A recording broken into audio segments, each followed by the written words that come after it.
everybody, it's Rebecca here at Why Mermaids, and welcome back to Top 5 Wednesday! Top 5 Wednesday was created by Lainey and Ginger Reads Lainey, and you can find links to her channel and the Goodreads group down in the description below. It's also Vlogmas Day number 9!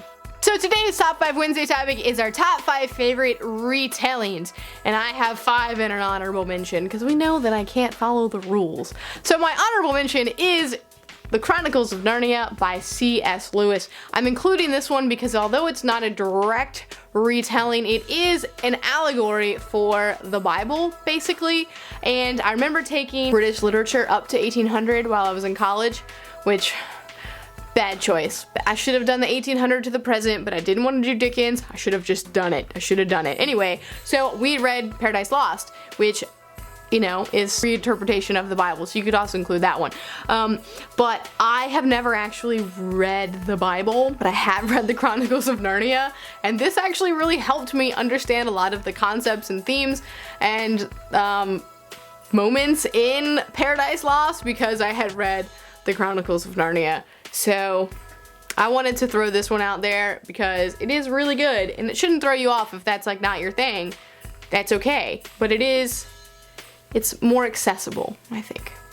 Not that the Bible's not accessible, but I still haven't read it, but I have read Chronicles of Narnia and I liked it. So anyway, coming in next is the Percy Jackson and the Olympians series, or probably the Heroes of Olympus 2. I haven't read this, I don't know.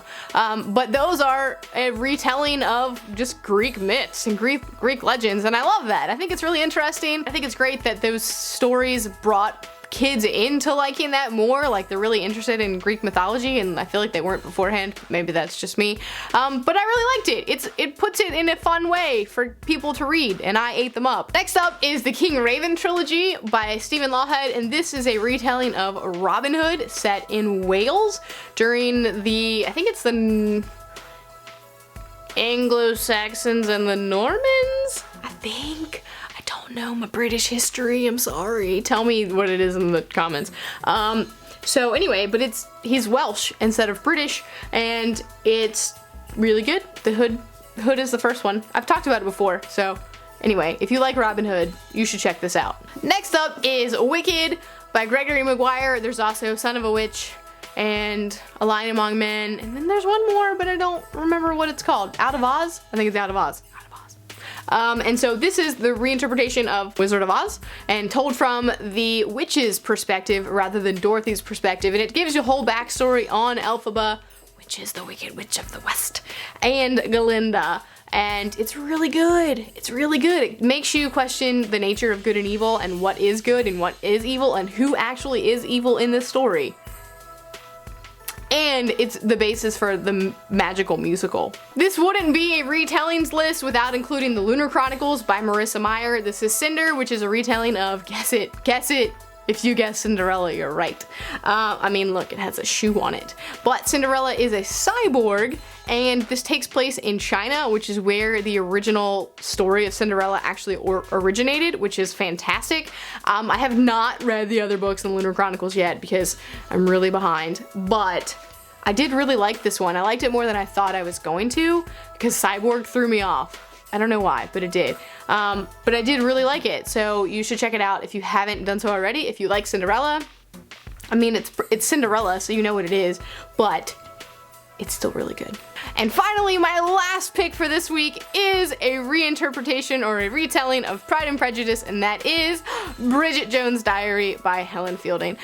I love this book, I love this movie, I love the series, though I haven't read the third one and don't really want to because it seems like it would shatter the image I have of it. But it's funny. I laugh out loud at the book and the movie. Like, it's hilarious. It's hilarious. It's hilarious.